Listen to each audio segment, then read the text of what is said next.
and welcome to another edition of Curious Rebel TV. My name is Advita Patel and I'm the founder of Comms Rebel, the co-founder of A Leader Like Me and a co-founder of Cam Edge Rebels. We help organizations build inclusive cultures so everyone in their organization can thrive. And today I am chuffed to bits to welcome a good friend of mine who I've known for a very long time, Vikki Gledhill. Hi, Vikki. Hi everyone. So Vikki, I know, happy Friday. Yes, it is. It's been a long week. It feels like a very long week. So Vikki and I used to work together at Manchester Airport Group. Goodness me, it has been 10 years, right? I feel like it's been 10 years. Yeah, so we started together 10 years ago. Yeah, will be. That's crazy. How's that happened? How's that happened? I was just thinking back because I left 5 years ago. And you left shortly after me, didn't you? Yeah, I did. We both started 5 years before that. We started around the same. So yeah, it's been about 10 years. I think you were one of the first people that I connected with when I started at the airport because you'd not long since started, so we had that in common. So we did, and we worked together. We worked together on that the recognition scheme, which we'll talk about in a bit because I still milk that. It was good. It was a good piece of work. It was, yeah. But I'm still milking it 10 years later. But do you want to introduce yourself to the folks who are watching us or rewatching us? Yeah, absolutely. So hi everyone. Yes, I'm Vikki Gledhill. I'm currently the Senior Director for Total Rewards for the international part of Cox Automotive. Cox Automotive is a US privately owned company by the Cox family. So it's headquartered in Atlanta, but then we've got the international part of the business, which is the UK, Europe, we've got Australia and New Zealand, and we've got Brazil as well. So it's a great job because it's very varied, all of those different countries, trying to get the reward right for those different countries. So I've been in reward now for a lot of years, 20 plus years, giving my age away. I tried a few jobs before that. I did a stint in sales and marketing. Wasn't very good at that. Did generalist reward, and I preferred it. I kind of accidentally got into reward, and I just decided, that it was really good because you could really make a difference with reward, and it was forward thinking. And I liked just the opportunities that you get in reward, and that every day is just so different, and the challenges that come with that. So yes, I'm happy to be here and have a good chat with you. Always fun. Yes. Well, I'm really excited about our chat because reward, recognition, appreciation, all those kind of things that we have in the workplace are often, in my experience, are not often spoken about as much as they should be spoken about. And I mentioned the scheme that I'm milking still after 8-10 years later, which was at the airport. Both of us worked on the Values in Practice appreciation scheme, which was all about recognizing and rewarding people for aligning to the values of the airport, right? And we used to give them these little pin badges, and then they got a golden ambassador badge, and we had a nice event. And from my recollection, and it is now, I know it's a while back, that scheme definitely made a difference in morale, employee engagement, how people connected with each other. And I remember, when we first put out the thinking around the badges, we had lots of feedback from folks that said, "Oh, it feels like we're working at McDonald's." Remember, we had that big chat about it, and then literally, I think it was only about 6 months in, everyone was like excited. Loved them, wearing them on the lanyards and then getting the pin back, the gold pin badge. But that was, we did that work, and it was based when you started and stuff. It was recognized, wasn't it, that we needed some sort of strategy and vision for reward, recognition, and appreciation. And I remember a meeting that we're in, and you were describing the difference, describing the difference between all three, and why we need to what the difference is between appreciation and recognition, why reward, what is reward, and why do we need to talk about reward? Why is it, would you say, so those folks who are kind of listening, especially, there'll be some HR and comms people listening in on this, why would you say we need to have a vision and a strategy for reward in order for us to, I suppose, make sure that our people know what's going on? So sometimes I feel like it can be a bit of a guessing game, if I can say that. Yeah. In the air, or we just kind of throw a few bits together and hope that people appreciate working here. But what's your big thing on having a proper strategy and vision around reward? I mean, ultimately, it's there to support your business. It is about people, and it's about making people feel good or rewarding people in the right way. But that has got to align to your business strategy and what you're trying to achieve as a business. Because, for example, benefits are there because you can bring in health and wellness benefits, for example. It's a win-win situation because it's helpful to the employees themselves, but it's also helpful to the company because if you've got fit and healthy employees, they're more likely to be more productive. So ultimately, going to affect they're going to work at their best level rather than being ill or, and well-being's the same if they've got worries or mental health elements or physical health or even worries around financial health and financial well-being. That's going to have an impact on their productivity. So actually all of the elements, well-being, compensation, benefits, recognition, it's all about getting the employees in the best place possible to be the most productive that they can ultimately, and therefore deliver for the business.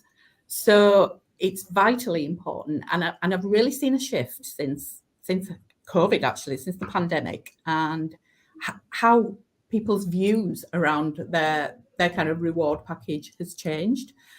And I think we've seen a bit of a flip.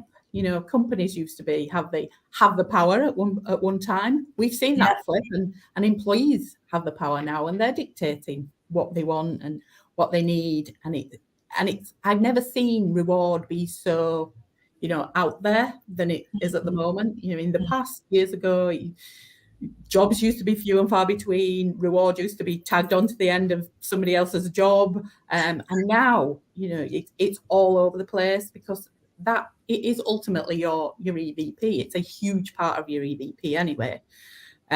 All of those elements of what's important to somebody and what's really going to keep somebody within your business and keep them motivated. With recognition, you're thinking if they're appreciated, they're going to give more discretionary effort. You want to then reward that discretionary effort. Again, that's going to give you results for your business. Yeah. Should we break down? So you mentioned the EVP, so that's employee value proposition. And it is something that I am often asked about when I work with my clients around how can we communicate our employee value proposition, or how can we create it? Because I know some people don't even have it created as well. So would you be able to kind of describe to those who are watching what is it? Well, first of all, what is an employee value proposition? What is that? Why do people talk about it so often? It's kind of the full offering of what you get from working for a company. So it's culture, it's the way things are done in that company, it's what you offer. So my side of the agenda. So all of those elements that we talked about, benefits, reward, philosophy, well-being.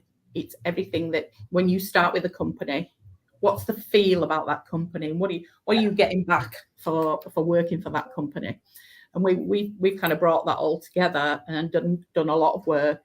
Our EVP is Make Your Mark within Cox Automotive, but then we have the total reward brand that feeds into that EVP. So there's other elements such as culture that kind of evolve, and your training and your development and everything that you offer. But then the reward piece is obviously a vital part of that. So we've got our Gear Up total reward brand that feeds into the Make Your Mark, and that's been really valuable with that that communication piece, getting that message out there, because it's all right having an EVP, and a lot of places probably do. Everybody has an EVP because you can't help but have one because everybody exists, so you do automatically have an EVP. It's whether you formalize it or don't. It exists.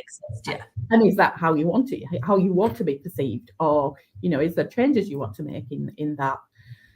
So that branding piece was really good to bring that to life, really, to cut the HR jargon out, I suppose, and really bring out what, using Make Your Mark. It's around what people bring to the company and how they can make a difference. So and then that can get rewarded or appreciated. We're looking after their well-being. So the whole thing has to work together. It's just very holistic. Yeah, and we've got a blog about the employee value proposition stuff, actually. So Doreen will share that in the comments. It just gives a bit of an explanation about, if you're starting, as Vikki quite clearly articulated there, that it exists anyway, whether you formalise it or you don't formalise it. If you've got people who work with you, then you have an EVP.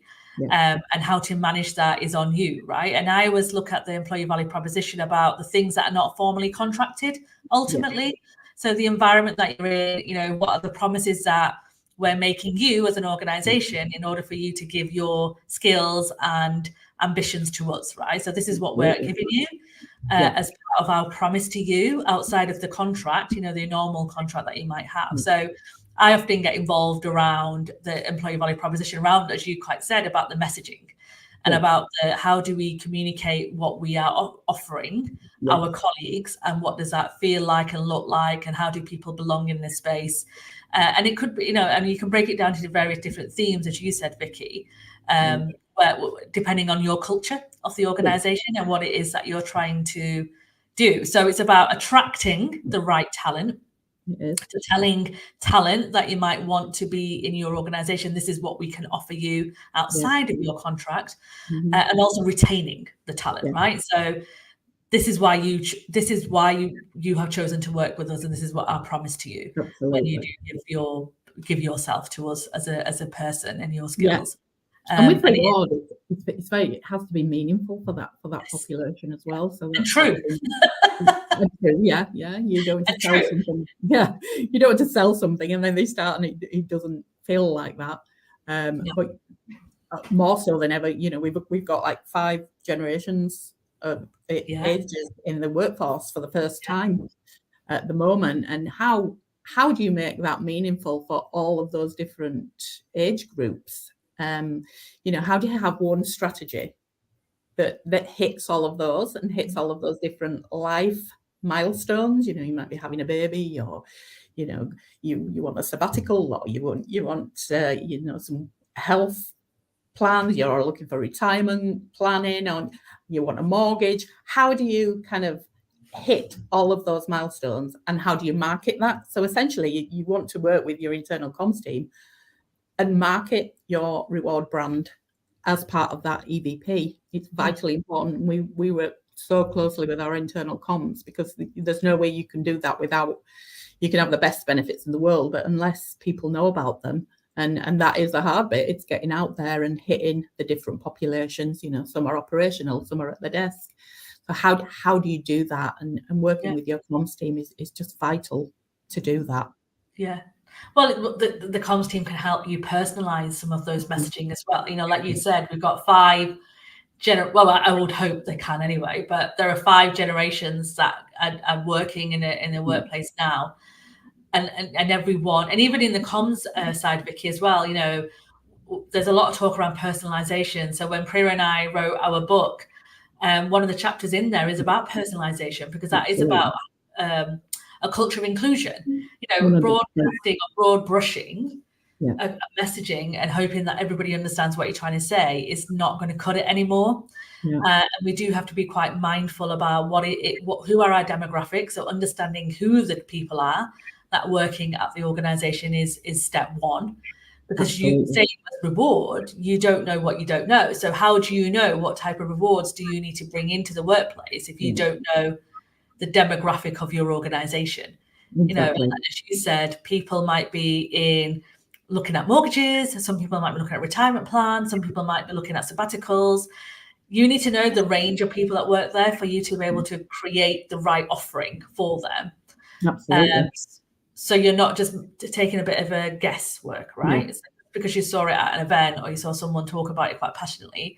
If you've got a workforce that's only, the average age is 18 to 24, then their rewards are going to be very different, or their EVP is going to be very different to if you work in an organisation that had a slightly more experienced in terms of length of service in the organisation. So it's just and also the channels that you use as well, because if you've got different age groups, different demographics, some are out on the road, some are in office, you need to use different channels to get your messages across as well. And and the channel thing is a topic of conversation all the time about, are we at risk of having too many channels? What's enough? And the challenge with anything nowadays is resources, right? So do we have the resources in place to be able to do what we need to do? And again, it goes all the way back to who are the people that you're communicating with, and how do they want to be communicated with? We may have some of these great ideas on, we need to bring this in place and we need to bring that in place, but keeping that touch point with the workforce, because as you said before, you've got some who are operational, some are in the office, some who are hybrid, some who are remote, some who may not even live in the country. So how do you make sure that you are creating the right channels for the right people in the organization that's working there? And that's something to really think about, because I don't think many folks do, because of the busyness that they're often surrounded by. We throw it on the internet, we may put it on the app, we have one, and that's about it really sometimes. And even today, I would say that the most successful campaigns I've been involved in is one with the VIP scheme at the airport, and where we literally got out and we got advocates from the business to help with that scheme. So it wasn't a HR scheme or a management scheme. It was built by all of us, and we got employee input. So getting that two-way feedback is vitally important. And the other one is, it's on the same vein. So we did some Gear Up roadshows at the end of 2022, and they went down so well. So it was back to getting out there and actually having conversations, speaking to people, and really selling what we had in person. So we do, even in these days of technology and stuff, they were really received so well. It's because we kind of gone into tips there, haven't we? So if people are watching and are thinking, oh, how do I engage people in this, or how do I make it a priority? I think you shared there, what we're doing is for the people, right? So you have to involve the people, and you need to be able to make sure that they have an opportunity to feed back. And it's a two-way collaboration. And it's just not, this is what we're doing and this is how we're doing it. This is what we're doing, and would like your opinion and thoughts on whether you think this is something that would work for you. And we did. We when we were at the airport together, we went out and about like anything, didn't we? We spoke to so many people, and everybody felt included in it. And we had comments from folks who were like, oh, nobody's ever come to see us. Like nobody's ever come here and had a chat with us about this. And that really opened my eyes up in terms of how much do we need to do as comms to make sure that we're actually having these interactions with people who feel isolated or lost or not connected, because they are operational and they're out on the field, not working the traditional 9 to 5 hours often. And I remember we got our leaders to go off and do off-shift comms about it as well. They used to go on to the late shift and stay till 9, 10 o'clock doing presentations about it.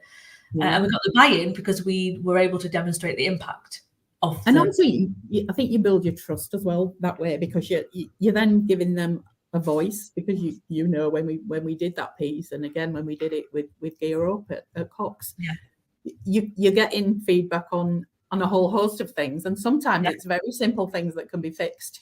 That's causing that particular population a problem or difficulty, and it's something that can be easily fixed. So very often it's such a good way to gather that feedback, and it gives them a voice and a route to have those conversations, and they have some brilliant ideas. People are on the coal face, if you like, and they're doing the jobs day in, day out. They know what the difficulties are, what can make a difference, what will really help them. So vital to get feedback from employees. That would be my first, when I started this job at Cox. I spent a couple of months just going around the businesses, just getting opinions, not just from leaders, because that's easy just to get leaders' view, but speak to a whole variety of different job holders and different employees at different sites, and find out what's working, what's not working within your reward package. What do people know about? Because we certainly had quite a lot of benefits, but people didn't know about them. They didn't realise. They even death in service, which I would consider a staple benefit, really, and people didn't know. So some people were paying into their own private cover, and when we got out there and communicated that makes a real difference to people, because then they're not having to pay that. And so that was quite surprising. So that would be my definite top tip. Certainly whenever you're trying to formulate a strategy or starting a new role, whichever, or even refreshing a strategy, because I'm just about to do all of that again this year. We're kind of doing the 4-year strategy, and we've come towards the end of that. Now we need to refresh that. What does the next 3 to 5 years look like? And I'm started to get round the businesses as well and do that piece again. What is the work that we've done so far valuable to them? Is there any other feedback they can do? So really gather all of that and help that formulate your strategy. Yeah, and it demonstrates that you care, right? Yeah. When you go out and you're having these conversations with individuals and you're asking them questions about lifestyle, working practices, what's going on with them, what do they need, what's missing for them, instantly they care. And obviously one of the big things is you can ask all these questions, but we have to go back with the responses. Absolutely. So there will be requests that will come in, as you'll know, as a reward director, that's not possible in that moment because of cost or other circumstances, but not telling them the why can cause that distrust, right? So if you are going out and asking people what is it that they want, and some people will want some things more than others and all that stuff, but it's being mindful that they have taken time to feedback and then going back to them and saying, thanks so much for your contribution and your suggestions. We can't go down that road at the moment because of X, Y, and Z, but here's what we do have that will hopefully. And at the airport, we kind of evolved recognition to bring in the sort of value, the ideas element of it. So, but back to your point, from a resource perspective, you've got to have the right team in place, and that's not always possible because that was, a lot of work. Because again, to your point, you've got to get back to people in a timely manner, because what's the point in asking them if you're not going to get back to them? But that worked really well. So any good idea that was adopted then fell into the recognition scheme. So that was very linked to the business. What could the business improvements be? Continual improvement, and link it back to then rewarding that sort of those ideas, and that worked really well. But again, you need the resources in place to allow you to do that. Yeah, and that takes us quite nicely into innovation, right? So you said there's so much innovation in this space right now, and we spoke about this just before we went live about the PwC's reward campaign, which they launched last September, and we're going to share the link for this campaign so folks can see it. And their whole thing is about rethinking total reward to deliver total wellness. Yeah. And I know well-being is a big part of you and what you do as well. And you mentioned it right at the start of this conversation about how having the right rewards in place can actually help support well-being initiatives, as well as inclusion and diversity and all those areas, like health, emotional, social, career, and finance, these big things that are really important to people. Yeah. What are your thoughts on the innovation around this space, and especially the kind of PwC stuff that they're doing? Because it is quite innovative. Well, is it innovative? Actually, let's ask that question. Is it innovative what they're doing in including all these bits and pieces in their reward? Well, I don't think it's innovative. I think it's good to bring it all together, and we are doing a similar piece at Cox. We've got a wellbeing ERG, so which we work really closely with in terms of what benefits can we support to help with that holistic wellbeing. And it's innovative in that those companies that are bringing all of that together and recognizing that you can't just pick one. Like we could work on something on financial well-being, but unless you're tackling the other things, because everything's got a knock-on effect. If you're worried about money, that could be affecting your physical or your mental health, your family life. So what support's available for that? You can't just pick one subject. So I think, you know, that whole subject, if somebody's excluded at work, they might be feeling depressed about it. So that leads into mental health. And, you know, what worries have they got, and what benefits and what kind of coping strategies can you put in place for them to access to alleviate some of that, even to the point of, you know, if they're worried about, we've got this whole sandwich generation of employees at the moment who are looking after elderly parents and children often, and sometimes grandchildren as well are thrown into that mix. Childcare is expensive. It's like, so how do you take all of those elements and put something in offer that people can pull on when they need it? Because the other thing that's difficult is you can have a whole suite of things, but unless it's pertinent to somebody at that time, it's kind of going to wash over their heads. You know, you can go out with this great message, but say if you're communicating about childcare but they haven't got children, then they're not going to listen. So you need to have the hooks into different parts of their life, and that holistic well-being piece is massively important for that, because you can't have one without the other. And also what we're seeing is what is an innovative is looking after not just the employee, but offering benefits that their families can use as well. So that, you know, like virtual GP, where we've got one that not only the employee can use, but their families can use. So it's letting them know that these benefits are for them, but they're wider than that. Their families can use it, and it's touching on those well-being elements. So that innovation to me at the moment is around personalization and holistic well-being, looking at that full life cycle, right from them starting work to retiring, and all of the different things that might happen in life throughout that. And that's where your innovation is. I think it's probably not innovative benefits as such, because they are what they are, but it's how you use them and how you message them and how you package them that's the innovative bit, or can be the innovative bit, which is what PwC have done. Because it can be quite outdated sometimes, can't they?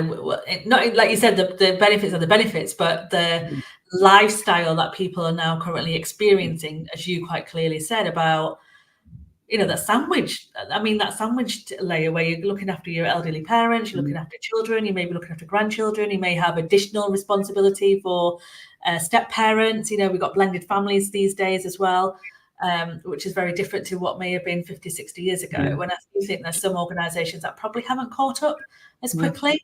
Can you believe we're dealing at those 30 minutes, Vikki? Oh, sorry. I was just looking at the time. I can't believe it. Honestly.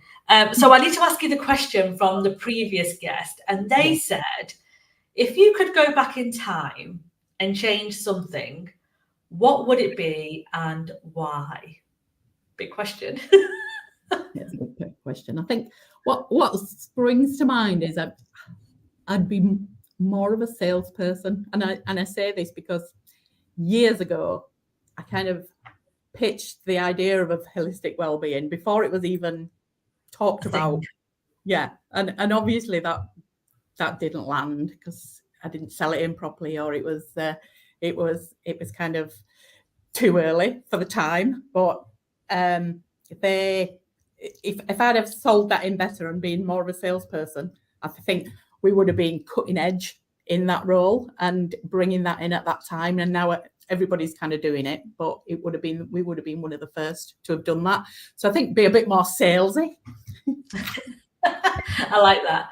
Yeah. Or you know, and you're right though. I do think that maybe at the time when you were talking about the wellbeing work, the organisation wasn't in the progressive mindset it needed to be in. And that, I think, is a challenge a lot of HR and comms folks and other leaders, I think, in different disciplines face.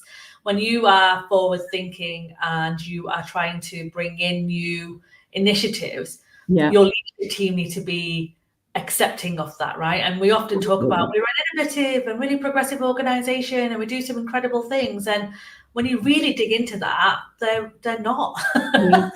They're really not as what they think innovation and progressiveness looks like. So yes, I can see why you would say, oh, I wish I was a bit more salesy. But I would also say on the other side is that leaders who make those decisions probably need to think about what does a progressive organization look like? And how do we allow our people to come up with innovative ideas and give them an opportunity to give it a go? Let's give it a go. Let's give it a pilot. Let's give it a trial. Let's see what happens. Let's test it out. Let's go back if it doesn't work and adjust it. We seem to be a bit more risk averse in those situations. So what's your question for our next guest? So we've talked a lot about well-being. So I would like to ask the next guest, what's their top tip for looking after their well-being? We're all busy people and it's hard to prioritize sometimes. So what does the person do to look after their well-being in a holistic way? Love it. Love that question. And if people wanted to connect with you or to find out more information about the work that you're doing at Cox, where is the best place for them to do that? And they can find me on LinkedIn or we'll share your LinkedIn details. Yeah. Absolutely. Give me a shout. I love to, get collaboration and things. There's some great value in doing that. So anybody that wants to reach out, please do so.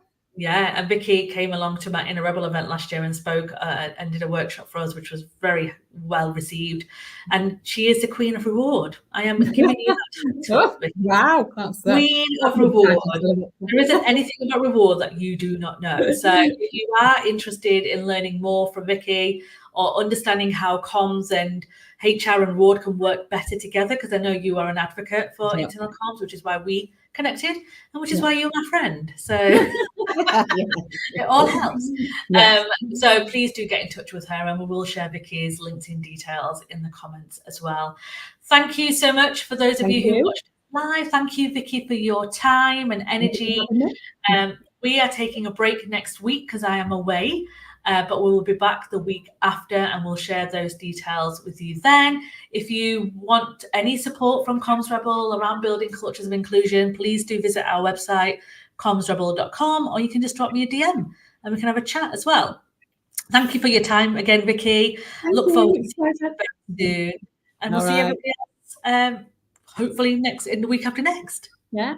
Oh, you got Queen. Louisa said Queen. Louise Cooper. Thank you. Thank you. Bye.